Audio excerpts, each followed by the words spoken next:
Good morning, everyone. Hopefully you guys can hear me. Can I see maybe a thumbs up if somebody can hear me? Otherwise, I need to fix the sound. David, can you hear me? Oh, perfect. Awesome. Hi, and welcome to today's event. My name is Rachel Medlin, and I am with Startup San Diego.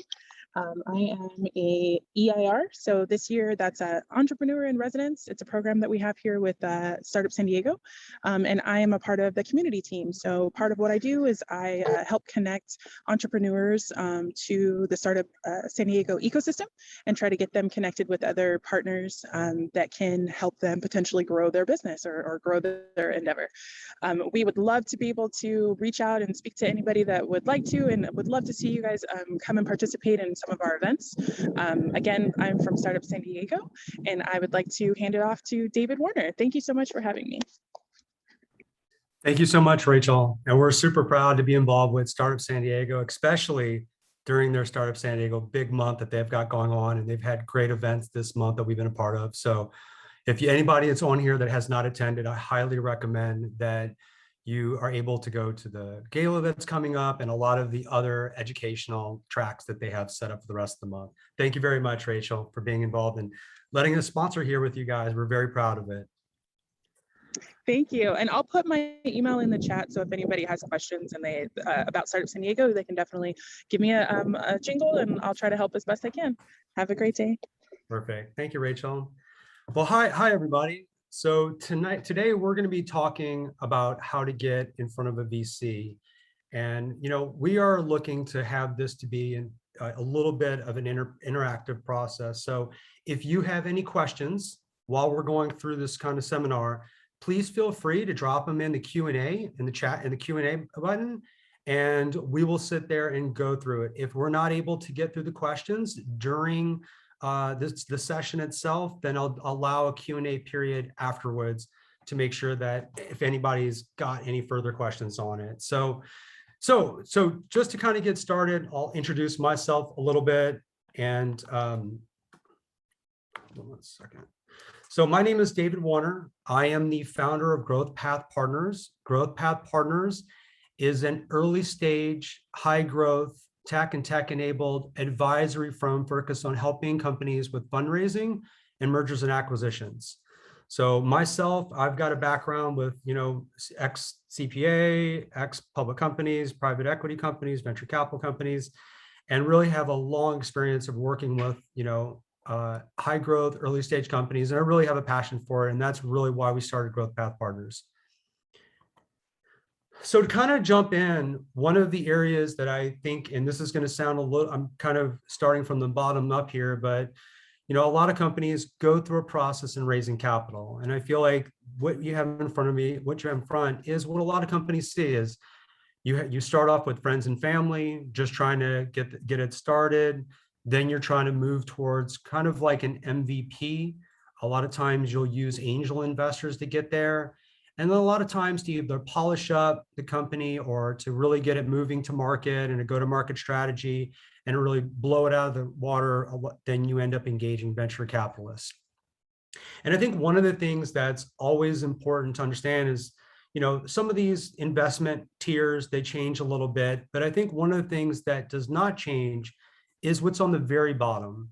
And it's very important to understand the level of sophistication and how that increases from friends and family to venture capitalists. When you're dealing with a venture capitalist, you're dealing with somebody that professionally invests in money. And I think that's important to understand so that you're aware of how sophisticated and your audience is, where most of these people have spent their entire career on investing. And a lot of times, a early stage company is doing this for the very first time. So, now that you understand kind of what a VC is looking for, as I noted, these are professional investors. So now they're looking for substance. What are some of the main things that they're looking for? And there's a laundry list of really, I would say, different things that are attractive to different venture funds. But front and center, especially at an institutional seed or an institutional A round, they're investing in a management team. This is not a proven product by any means at this point in time. And they're looking for a home run. They're not just looking for 10% growth every year from a venture capital standpoint. So really kind of like demonstrating that you have the competency to be a good steward of this investment, I think is of the utmost importance. Other things that kind of they touch on ends up being, addressable market size, the demand in the market. Does the company have a competitive edge against its competition? And then what's the business model? A lot of people think it's very popular to have your recurring revenue business model, and that is attractive for a lot of investors, but there are also many other attractive business models. These are kind of, I would say these are a lot of the top or some of the main things that they're trying to make sure that is in every type of position for a company when they're given like their deck or a financial model or anything like that. So when you're talking about VCs and how complex it is to raise from them, I thought this was a really interesting kind of information. So this is from Andreessen Horowitz, which is a really large VC fund that I'm sure everybody on here has heard of. If you've not, they're probably one of the most popular in the country. And just to give you an idea on the odds of getting invested in by Andreessen is 0.7%. So they have 3,000 inbound, they have 200 they consider, and they fund 20. And one of the reasons I kind of pointed this out is for everybody to realize how on top of your game and how competitive it is to get funded. And that you need to make sure that you have everything in line for that first impression. That's it. I feel like a lot of people, when you are teeing up and you're setting meetings specifically with VCs, that first impression, whether it's through your deck, whether it's through a financial model, whether it's in person, to make sure that you fundamentally understand your company is absolutely imperative, because if they get any hint of tone that you don't understand it, or any type of thing that there's a weakness, a lot of times they lose their interest very fast because they have hundreds and thousands of other companies that they're looking for, and they're looking for the company that is going to be the most likely for success. And again, they're looking for that manager and that CEO to make sure they know their company and their market more than anybody else. So a lot of times, and I know this is very simple and rudimentary, but if you're a CEO of an early stage company, these are kind of your main means of communication.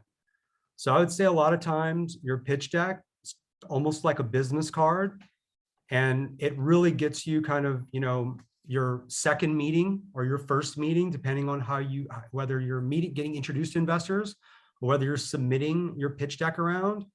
And then I feel like you're talking about the other thing that typically goes along is a financial model. I feel like these are the two things that you should be proud of and correctly represent you and your company and where you're at.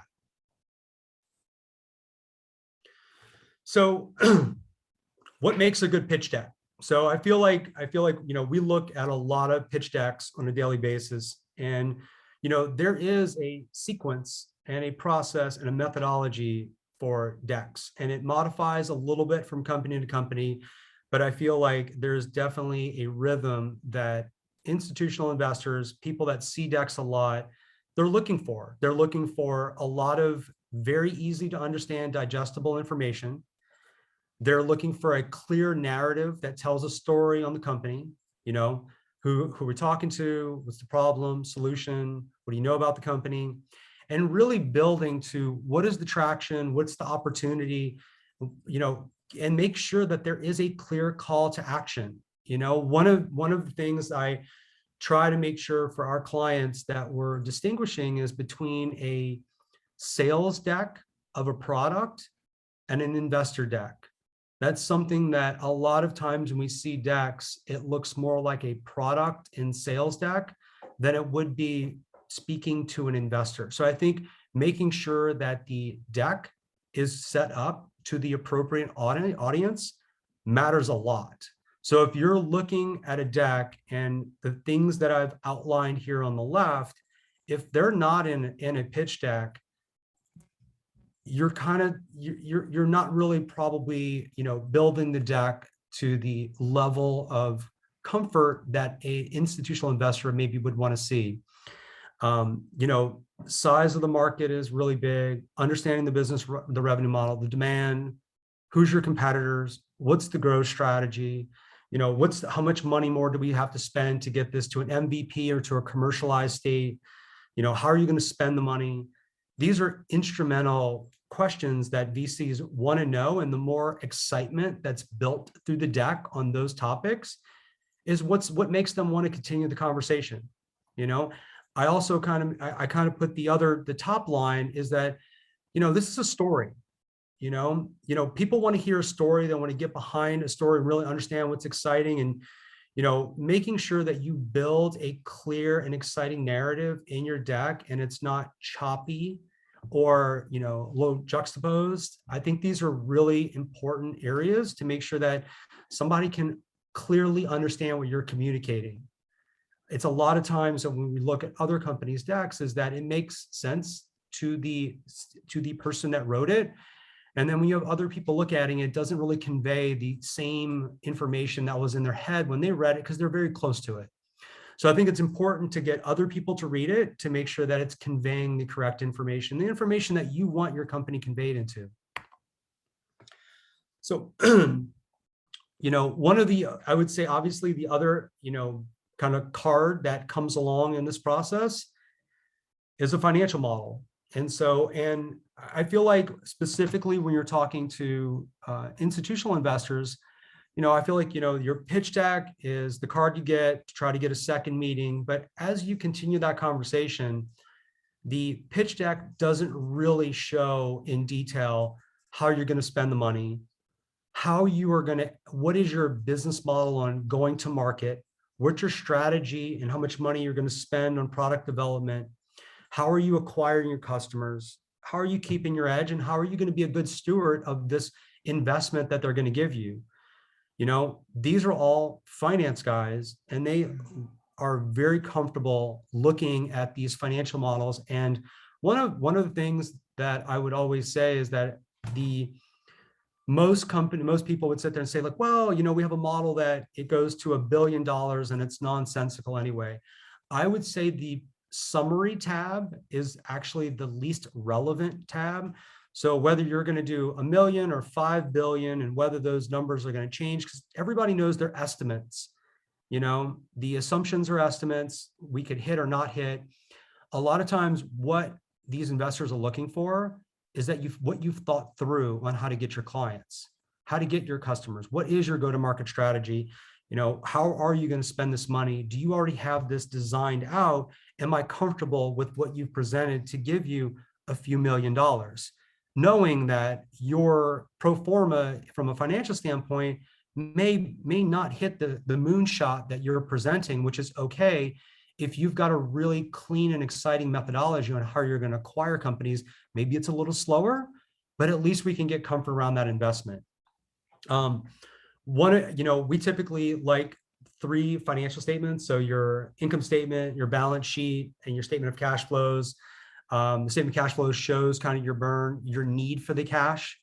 One of the things that's really important is that you can demonstrate you're not just going to be profitable with no money, and that you actually need to make this investment, and you need to raise capital. And just making sure you have a very clean model that kind of is easier for a user to look at, that has very clear drivers, clear assumptions that somebody can look at. I feel like that's getting around that side of things, where somebody else randomly can walk through the deck with notes and instructions. It goes a long way as you're distributing things to 40 investors, 50, 100. You don't want to have questions on somebody unable to really walk through your model. I mean, again, we're investing in management. Part of management is understanding how to communicate with their investors. And if you can't really communicate with your model, that's another deficiency. Another thing, just it makes it a little bit more difficult for them to get comfort that you're going to be a good steward if you don't have a good financial literacy around your model. So we got a deck and a model, and now we're, the startups, you're feeling pretty good about yourself. So one of the things I think an area that is really a lot of times need to have a lot of self-awareness from CEOs is, who is the right investor? This is a big decision. You know, do you want a VC? Do you want a family office? Do you want to stay with high net worth individuals? Do you want to see if you can get seed investment or an A round from a strategic? These are very important decisions to make, because it's going to dictate a lot of times the business cycle that your company may go through from its shareholders. You know, if you go through a VC, you may end up, you know, they are going to want to exit this position at one point in time, and then you will have to transfer ownership to the company. So in this process, I think a lot of times companies are looking for VCs, but then there's different types of VCs. There are different types of funds, you know, whether it's a regular VC, whether it's lower market private equity, whether it's a growth fund. I feel like there's a lot of different types of funds that companies can really choose from. And these are a lot of things to help you, a lot of points to help make opinions on whether a company, a fund is the right fit. There are some funds that only invest in certain geos, check sizes, you know, holding periods, IRRs. IRRs is the barometer that a lot of funds internally measure their success. Specific verticals. So, you know, this is one of those things where instead of just getting, you know, just bouncing around from referral into different funds, making sure you're sitting down and spending a lot of time and building a list that makes sense and is investing in the same type of products and companies, services that yours is. So where do you research investors? So these are a few different areas that, you know, exist. So Crunchbase, I think is a database that's got both startups and investors on it, different funds, angels. You have CB Insights. Obviously, you can just churn through the Google engine. And I think a lot of people will agree that PitchBook probably has one of the best databases of investors and the ability to research inside funds and see prior investments. But these are different. These are definitely areas that any CEO looking to raise investment this is what you would do to kind of like to research for those different types of funds. So we got a deck, we've built an investor list, and now what do? We end up going through the process of what we call is go to market, you know, and so we'll begin the roadshow. And what this really involves is setting up meetings with different investors and really churning through it. So you're building a list. Typically, you want to see that list to be as long as possible, but the most effective investor list you can make.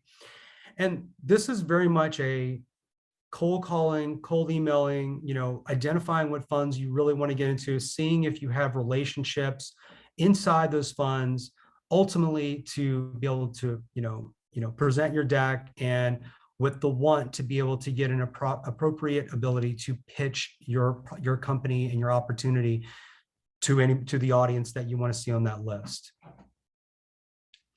So from getting in front of a VC, I feel like if you're really stepping back, you have high quality materials that you want to create, that you're marketing your pitch deck and your financial model that we've kind of talked about. Next step is you want to research and build a correct investment profile, and then build and research an investor list. Once you have the list, you basically kind of go almost into kind of like a cold call type of situation, where I feel like most people today are they're emailing decks, so unless you have an introduction and a clever way to get inside, a lot of times you're emailing your decks into different funds. Now, that's the process that companies use to get in front of a VC. Now, one of the things that I really liked and I thought was exciting, because if we're looking at raising money right now, one of the things that I would want to know is, what's the market look like? And this is a question we get at, is people raising money? How much money is being raised? I hear there's a lot of money out there. So this is the traction that right now you're seeing in the market. So there's more money for angel and seed and kind of A rounds than ever before. So the answer to everybody is there is more money being deployed than there ever has been before. So that has to be music to everybody that is in an early stage, high growth type of category. There is tons of money out there. So that's really exciting. It's a very good time, and there's more money to be deployed. Right now, if we're looking at all the different metrics, you're seeing, so this is all coming out of PitchBook here, but you're seeing the possibility for deal count being as high as it's ever been, which means there is more startups raising and existing than ever before. So here's another kind of, this was another kind of like, and this was a little bit more on VC versus angel deals, and really just showing you kind of like, and this is, not just kind of like, not just deal count and money invested, but just pure valuations. And, valuations are kind of, getting really, really high. I mean, obviously you have SaaS companies that are getting 20 plus multiples on revenue. And so there's a lot of traction and excitement in the market for the right company and the right investment and the right investee. So, for us, this is a very high level synopsis here, kind of giving a little bit of insight on, what we look for in kind of models, what are we looking for in decks, what is the process here for kind of like raising, kind of like, and talking and getting in front of them. And there's no secret sauce. I mean, it is, researching and building an investor list and then banging on that investor list to get in front of them and really present your story and your opportunity. Obviously, it's a very hot market right now. So there's a lot of opportunity to raise money, but kind of as we showed in that other slide, it's very competitive. So, Andreessen, 0.7% get invested out of 3,000. So it's super competitive. And I think it's important for everybody to be on top of your game as you're talking to investors, because you may not talk to them again. So today, look, so that wraps up, our presentation here today. Wanted to just really take a few moments to kick things off at a pretty high level. Not sure if there's any questions from the audience or not, but we definitely appreciate everybody coming in here today, and hope we will definitely be doing other webinars in the future, and we'll kind of be tackling things from a more technical standpoint when we do our webinars. So we'll dig into A rounds and preferred stock and really kind of get into those type of topics, and we'll dig in so that we can be a good resource going in the future for startups. If anybody has a question, we'll hang on here for about the next couple minutes to see if we have any Q&A. If not, we really appreciate everybody coming in and listening to our webinar today. And again, we also want to thank Startup San Diego for sponsoring us.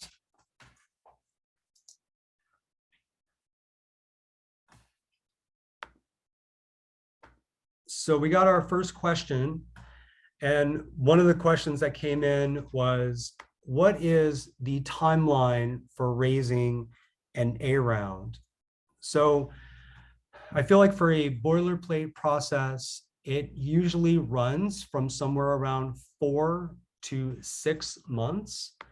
But I think that there's also a lot of preparation that goes in. So a company that's looking to raise an A round, there's usually some material prep process. And then, but I would say a 6-month process is a good length of time for a company to allow for an A round process, if not a little bit longer. I would say that's kind of like an average. We've definitely had companies that take longer than that and shorter than that, but I feel like you'd want to prepare for roughly around 6 months.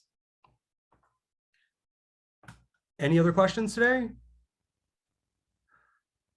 Well, if we don't have any other questions from our group, we're going to stop the webinar, and we greatly appreciate everybody coming in today and hope everybody has an amazing October here. Take care. Bye.